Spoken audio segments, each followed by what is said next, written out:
கர்த்தருடைய மகா பரிசுத்த நாமத்திற்கு ஸ்தோத்திரம் உண்டாவதாக. யாத்ராகமம் 33ஆம் அதிகாரம் 14ஆம் வசனம். என் சமூகம் உனக்கு முன்பாக செல்லும், நான் உனக்கு இளைப்பாறுதல் தருவேன் என்று கர்த்தர் மோசேயை பார்த்து சொல்வதாக நாம் வாசிக்கிறோம். கர்த்தர் இந்த மோசையோடு கூட எப்படி பேசினார் என்றால், ஒரு சிநேகிதனோடு பேசுவது போல முகமுகமாய் பேசினார் என்று சொல்லி பார்க்கிறோம். எத்தனை அருமையான பாக்கியம்!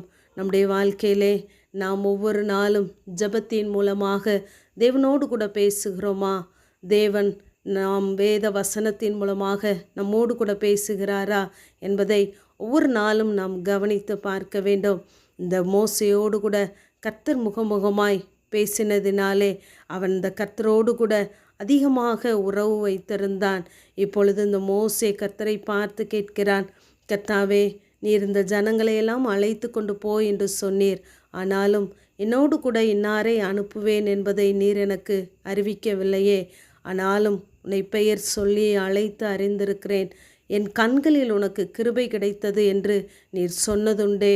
இப்பொழுதும் உடைய கண்களில் எனக்கு கிருபை கிடைத்ததானால் நான் உம்மை அறிகிறதற்கும் உடைய வழியை எனக்கு அறிவியும் என்று சொல்லி கேட்கிறான்.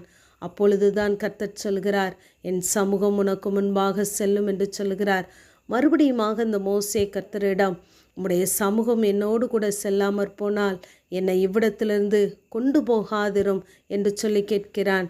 மறுபடியுமாக கர்த்தர் சொல்கிறார், நீ சொன்ன இந்த வார்த்தையின்படியே செய்வேன், என் கண்களில் உனக்கு கிருபை கிடைத்தது, என்னுடைய தயையை எல்லாம் நான் உனக்கு முன்பாக கடந்து போக பண்ணுவேன் என்று சொல்லி அவனை தைரியப்படுத்தி அங்கு காரியங்களை செய்ய வைக்கிறார். நம்முடைய வாழ்க்கையிலும் நாம் எதையாகிலும் ஒரு காரியத்தை செய்ய வேண்டுமென்றால் கர்த்தருடைய சமூகம், தேவ பிரசன்னம் நம்மோடு கூட இருக்கிறதா, தேவ சமாதானம் நம்மை சூழ்ந்திருக்கிறதா என்பதை நாம் கவனித்து பார்க்க வேண்டும். தேவ சமூகம் நமக்கு முன்பதாக செல்லுமானால் நமக்கானவற்றை அது காட்டி கொடுக்கும். என்னாகமம் 10ஆம் அதிகாரம் 33ஆம் வசனத்திலே நாம் வாசித்து பார்ப்போமானால், நமக்கு இளைப்பாறுதலின் ஸ்தலத்தை காட்டும்படிக்கு அங்கு உடன்படிக்கை அவர்களுக்கு முன்பதாக சென்றது என்று சொல்லி பார்க்கிறோம். நமக்கான காரியங்களை, நமக்கான ஆசீர்வாதங்களை நாம் சுதந்திரிக்க மட்டும் அந்த தேவ சமூகம் நம்மோடு கூட இருக்கிறதாய் நமக்கு வழிகாட்டுகிறதாகவே இருக்கிறது. ஆகவே எந்த ஒரு காரியத்தை செய்தாலும் தேவ சமூகத்திலே இருந்து, தேவ பிரசன்னத்திலே இருந்து செய்யும் பொழுது நமக்கு ஒரு இளைப்பாறுதல் உண்டு, தேவ சமாதானம் உண்டு. தேவன் நமக்கு முன்பாய் சென்று காரியங்களை நடப்பிக்கும் பொழுது நாம் கர்த்தருக்கு முன்பதாக உண்மையுள்ளவர்களாய் இருக்க வேண்டும். வேதத்திலே நாம் எசேக்கியாவை குறித்து பார்க்கும் பொழுது, அவன் தன் தேவனாகிய கர்த்தருக்கு முன்பதாக நன்மையும் செம்மையுமானதை செய்தான் என்று வாசிக்கிறோம். யோராம் தன் வழிகளை தன் தேவனாகிய கர்த்தருக்கு முன்பதாக நேராக்கினதினாலே பலப்பட்டான் என்று சொல்லி பார்க்கிறோம். ஆகவே நாம் கர்த்தருக்கு முன்பதாக எப்படி இருக்கிறோம், அவருடைய பார்வைக்கு முன்பதாக எப்படி இருக்கிறோம் என்பதை தேவன் கவனிக்கிறார்.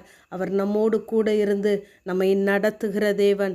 ஏசாயா 45ஆம் அதிகாரத்தில் அவர் சொல்கிறார், நான் உன்னை பார்த்து உன் வலதுகரத்தை பிடித்து கொண்டு நான் உனக்கு முன்னே சென்று கோணலானவைகளை நேராக்குவேன், கரடானவைகளை சமமாக்குவேன் என்று சொல்லுகிறார்.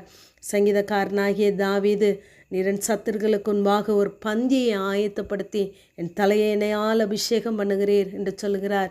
ஏனென்றால் இந்த தாவீது எல்லா காரியத்திலும் தேவனை தனக்கு முன்பதாக வைத்திருந்தார். ஆகவேதான் கர்த்தர் அவனுடைய காரியங்களிலே எல்லாவற்றையும் முன்னின்று செய்தார். ஆகவே நாம் கர்த்தரை முன்வைக்கும் பொழுது அவர் நம் முன்னே போகிறவராய் மாத்திரமல்ல, அதே நேரம் நம்மை பின்னாலே அவருடைய கிருபை நம்மை பாதுகாக்கிறதாய் இருக்கிறது.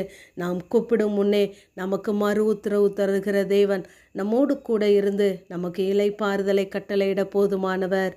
ஆமேன். ஜெபம். பிதாவாகிய தேவனே, குமாரனாகிய இயேசு கிறிஸ்துவின் நாமத்தின் மூலமாய் உடைய சன்னிதானத்தில் வருகிறேன். கர்த்தர் உனக்கு முன்பாக போவார், நீங்கள் கலங்காமலும் பயப்படாமலும் இருங்கள் என்ற வேத வார்த்தையின்படி எங்களுக்கு முன்பாய் போகிற தேவனாகிய கர்த்தர் எங்களுக்கு வேண்டிய சகல காரியங்களையும் செய்ய நீர் போதுமானவர். எங்களுக்கு வேண்டிய இளைப்பாறுதலை தாங்க.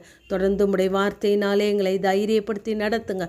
தேவ சமூகம், தேவ பிரசன்னம் எங்களோடு கூட இருக்கட்டும். இயேசுவின் மூலம் ஜெபங்க எங்கள் நல்ல பிதாவே. ஆமேன்.